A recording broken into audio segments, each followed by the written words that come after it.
বন্ধুরা, ইউরোপ মানেই আমাদের মনে ভেসে ওঠে বড় বড় শহর, আধুনিক জীবন আর খ্রিস্টান সংখ্যাগরিষ্ঠ দেশগুলোর ছবি। কিন্তু জানেন কি, ইউরোপের বুকেই আছে এমন এক দেশ যেখানে এখনো প্রতিদিন আজান হয়, মসজিদে নামাজ পড়ে মানুষ, আর ইসলাম এখনো জীবন্ত সংস্কৃতির অংশ। প্রিয় বন্ধুরা, স্বাগতম হুকসেসের আজকের এই পর্বে। আজ আমরা জানব সেই অজানা অথচ বিস্ময়কর দেশের গল্প, যার নাম কসোভো। কসোভো দক্ষিণ পূর্ব ইউরোপের বলকান অঞ্চলে অবস্থিত একটি দেশ। ছোট দেশ হলেও ইতিহাসে ভরা এক বিশাল নাটক। কয়েকশো বছর আগে এই অঞ্চল ছিল উসমানীয় সাম্রাজ্যের অংশ। তখন ইসলাম ছড়িয়ে পড়ে এই অঞ্চলে। শতাব্দীর পর শতাব্দী মুসলমানরা এখানে বসবাস করে আসছে শান্তিতে। কিন্তু 1990 দশকে যুগোস্লাভিয়ার ভাঙনের সময় কসোভো ভয়ঙ্কর এক যুদ্ধে জড়িয়ে পড়ে।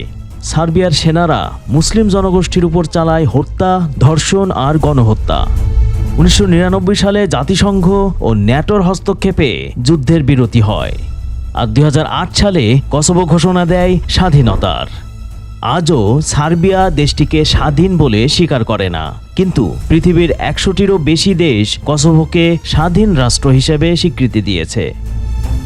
কসোভোর প্রায় 93% মানুষ মুসলমান, অধিকাংশই আলবেনিয়ান বংশোদ্ভূত।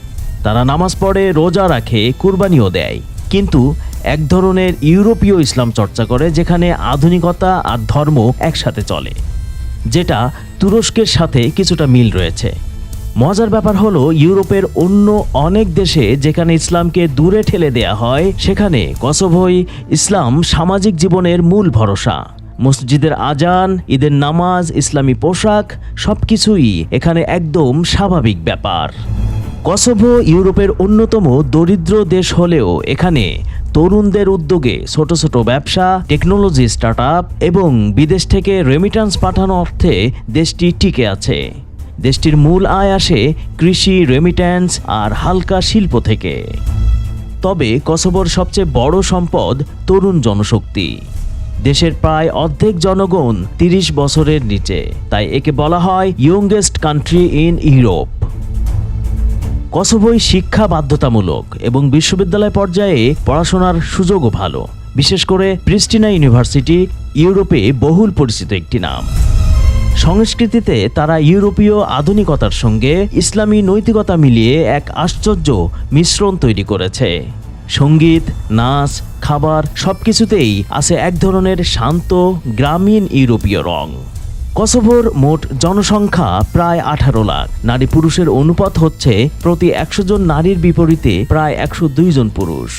বিবাহের হার প্রতি 1000 জনে প্রায় 7 জন বিয়ে করে প্রতি বছর, যা আমাদের দেশের তুলনায় অনেক কম। সৌন্দর্যের দিক দিয়ে কসোভান নারীরা ইউরোপের অন্যতম সুন্দরী হিসেবে খ্যাত। সাদা ত্বক, বাদামি চোখ, লম্বাটে গড়ন আর মিশ্র ইউরোপীয় এশীয় মুখাকৃতি তাদের আলাদা করে তোলে। অনেক কসোভান মডেল ও অভিনেত্রী এখন আন্তর্জাতিক পর্যায়ে কাজ করছেন। প্রিস্টিনা, পেচ এবং পিজরেন কসোভোর এই 3 শহর সবচেয়ে বেশি দর্শনীয়।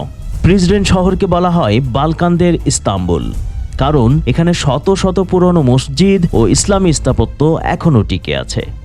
এছাড়া রঘুবা ক্যানিয়ন, জার্মিয়া ন্যাশনাল পার্ক, মিরুসা ওয়াটারফলস, যা ইউরোপের প্রকৃতি প্রেমীদের কাছে স্বপ্নের জায়গা। প্রিয় বন্ধুরা, কসোভো ইউরোপের সবচেয়ে নতুন দেশগুলোর একটি, যেটি স্বাধীনতা পেয়েছে 2008 সালে। কসোভো বিশ্বের সবচেয়ে বড় মুসলিম জনসংখ্যার ইউরোপীয় দেশগুলোর মধ্যে শীর্ষে।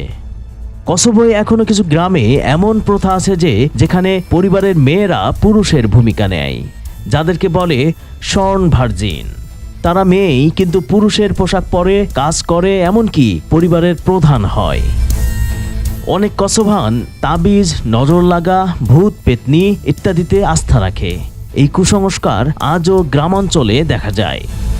কসোভোর মানুষ এত বেশি অতিথিপরায়ণ যে কেউ বাসায় এলে তারা আগে তাকে কফি খেতে দেয়, তারপর জিজ্ঞেস করে আপনি কে, কাকে চান। প্রিয় বন্ধুরা, কসোভো একটি সুন্দর দেশ নয়, এটি একটি বিশ্বাসের গল্প, যেখানে ইসলাম, ইতিহাস, সংগ্রাম আর সৌন্দর্য একসাথে মিশে আছে। যে দেশ যুদ্ধের আগুন পেরিয়ে আবার শান্তির আলো খুঁজে পেয়েছে।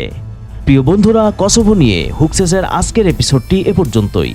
এই ভিডিওটি যদি আপনার ভালো লেগে থাকে তবে লাইক দিন আর সাবস্ক্রাইব করে রাখুন আমাদের চ্যানেল হুকসেসকে, কারণ আমরা আপনাকে নিয়ে যাই বিশ্বের লুকানো ইতিহাস, ধর্ম, সংস্কৃতি আর মানবতার অজানা গল্পে।